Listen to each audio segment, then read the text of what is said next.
Bigyan natin ng reaction opinion itong balita ni Corina Sanchez sa Bilyonaryo News Channel. Tungkol ito sa napipintong pagre-resign ni ICI Special Advisor General Rodolfo Azurin. Wala na, palubog na ang barko ng ICI na ito. ICU namumurong kumalas na rin umano sa dating PNP Chief Rodolfo Azurin Jr. matapos ang pagbibitiw ni Babe Singson. Ayon sa source ng politiko, balak nang mag-resign ni Azurin bilang Special Advisor dahil sa umano'y growing differences with ICI Chairperson Andres Reyes Jr. Hindi na raw approve kay Azurin ang direksyon ng investigasyon sa flood control scandal. ICU namumurong kumalas na rin umano sa dating PNP Chief Rodolfo Azurin Jr. matapos ang pagbibitiw ni Babe Singson. Ayon sa source ng politiko, balak nang mag-resign ni Azurin bilang Special Advisor dahil sa umano'y growing differences with ICI Chairperson Andres Reyes Jr. Hindi na raw approve kay Azurin ang direksyon ng investigasyon sa flood control scandal. Okay, so sunod-sunod na sila. Bago itong pag-resign ni dating Secretary Rogelio Babe Singson, isiniwalat na ni Congressman Edgar Erese a month ago na may nakausap siyang commissioner na nagbabalak mag-resign. So noong una, hindi pinangalanan ni Congressman Edgar Erese.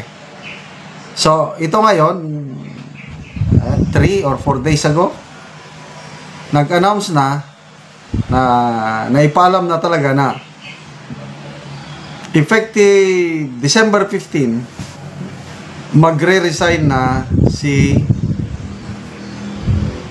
Secretary Babes Singson. So, big sabihin, totoo yung unang sinabi ni Congressman Edgar Erese na mayroong nagbabalak mag-resign.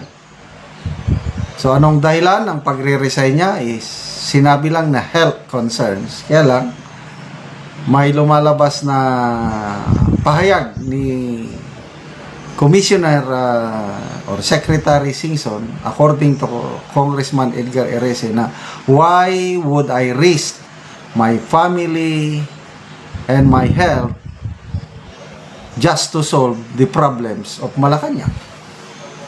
So hindi na nakatiis. Lalo na dinitalye pa niya yung kawalan ng pondo nitong ICI na ito. Dahil hanggang dyaryo lang daw ang pondo, halos lahat ng volunteers ng ICI kanya-kanyang gamit ng sariling pera. Ano ba yan? O yun, pinatutuhanan ni Mayor Benji Magalong na nung nandun pa siya sa ICI, nakagastos siya around 30,000. So, makita mo, daming problema nitong ICI. Na kung tutuusin mo, ito naman sana ang pampabawi ng imahe ni Pangulong Marcos. Ito sana ang kanyang baraha para mapatunayan niya sa publiko na wala siyang itinatago, wala siyang kinalaman. Kasi, sabi ng Malacanang, sabi ng Ticler, magpasalamat daw tayo kay Pangulong Marcos dahil siya yung whistleblower. Well, nung mahiya naman kayo, sabi niya sa kanyang sona, medyo maraming natuwa. Isa na ako sa natuwa. Lalo na nung inorganize niya ang ICI at nandyan si Mayor Magalong, nandyan si dating Secretary Babe Singson, dalawang matitino sa pananaw ko itong dalawa. Nakita ko na parang totohanan na ito. Kaya wala. Pakitang tao lang pala. Balat kayo pala ang buhay sa mundo, nakangiti ngunit hindi totoo. Napakanta tuloy tayo. Magandang bulaklak ang siyang katulad mo, ngunit paglapit mo ay walang bango. Oh, balat kayo lang pala itong ICI na ito. Dahil wala na eh. Oh, bakit magre-resign itong si General Azurin? Magkaiba ang pananaw nila sa chairman. Ay kung ako si General Azurin at magkaiba ang pananaw namin, siyempre ang masusunod yung chairman. Ako, advisor lang ako, I had to go. So, ano ba? Ito na, pinakamalaking dagok. Yung pahayag ni Ombudsman Remulla na in 1 or 2 months from now, wala nang saysay ang ICI. Dahil ang ombudsman na daw ang mag-take over sa pag-iimbestiga. Actually, totoo nga naman eh. You do not need to create an ICI. Kasi, ayan, mayroon tayong Department of Justice. Mayroon tayong NBI. Nandyan na yung ombudsman. Pwede nang imbestigahan. Kaya lang, yun nga, pakitang tao ang ICI parang pampapogi na it turns out na lalo silang nasira dahil ito ang lumalabas ang daming kapalpakan sa ICI. Ano yan, walang pundo, tapos hindi live ang hearing, sekreto, tapos wala rin eh. Oh, hanggang recommend lang siya ng recommend sa ombudsman, ang ombudsman pa rin ang gumagalaw. Kaya agree ako, yung sabi ni Ombudsman Remulla na wala na, tanggalin na yung ICI na yan, ombudsman na lang. So, ano pa? Yung batas. Yung bill.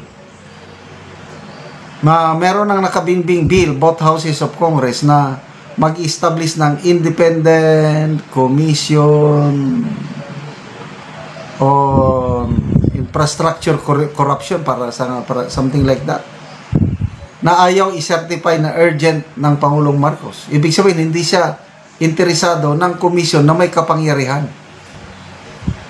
Ibig sabihin, hindi siya tutuhanan nga habulin ng mga ano.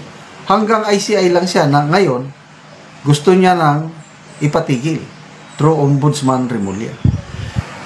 Sabi niya, George, rescue mission. This one needs your superpowers. Ito yung poso. John Vic Remulla for President, Vince Dizon for Vice President. All the President's men. Word from within the walls of the palace is that the administration ticket for 2028 will be John Vic Remulla and Vince Dizon. Wow naman! Ready na sila.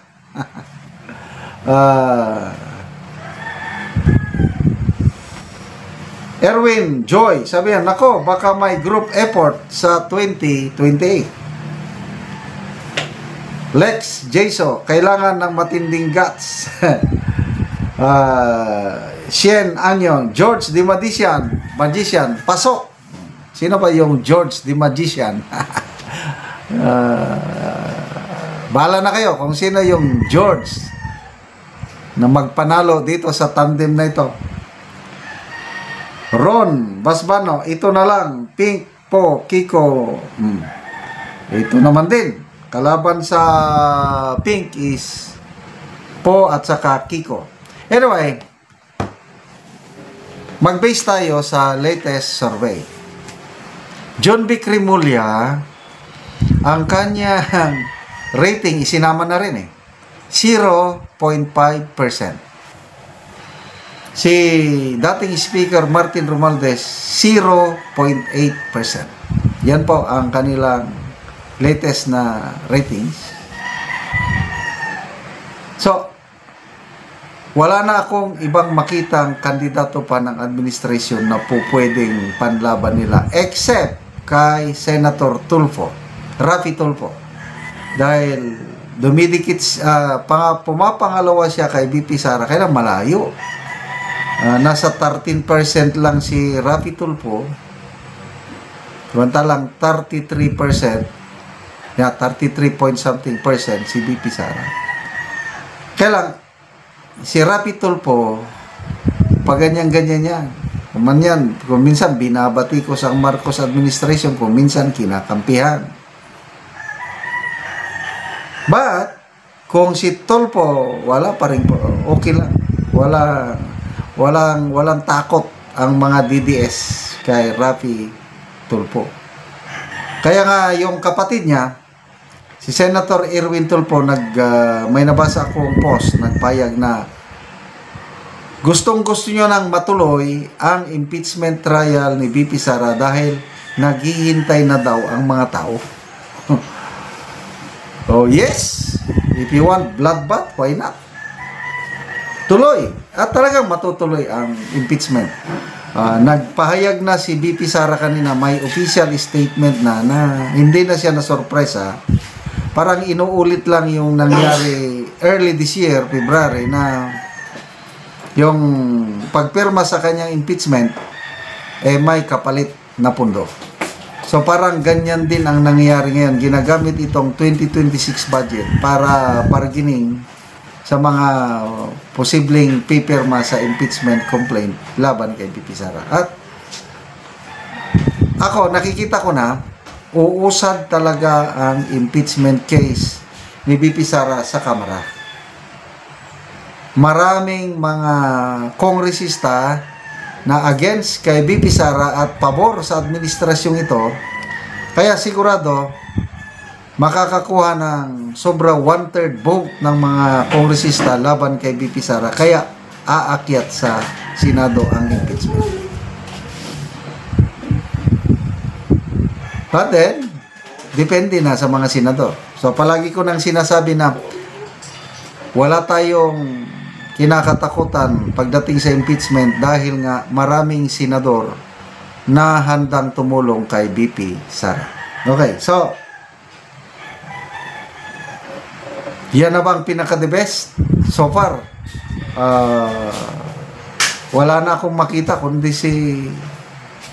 kasi pumupurma si John B. Crimola, di ba? Ang ganda yung forma niya sa mga rally. Ganun. Parang Superman, superhero. Speaking of Vice President, nakita ko yung resulta ng WR numero. Ang nangunguna is si Senator Bongo. Kaya unbeatable ngayon, BP Inday Sara and Bongo. 19% ang nakuha ni Senator Bongo, samantalang pumapangalawa sa kanya si Senator Robin Padilla at 8%. Si Senator Grace po, 8% din. Parehas na DDS o Duterte Camp, Padilla and Bongo. Hindi naman kakandidato ng Vice President si Senator Padilla. Maybe magpapa-re-elect ito na senador. Sa tingin ko So yung 8% na nakuha ni Robin Padilla, posible pang maidagdag kay Bongo. Kaya, kahit ano pa, sa kakamping naman, si BP Lenny malakas-lakas dahil naka 13% din. Kaya lang si Risa Hontiveros, mababa, 2.4% ata, o 2.47. 2.4%. So kung, sa tingin ko, parang ayaw nang tatakbo for national position si ex-BP Lenny. Maliban lang kung makumbinsi nila.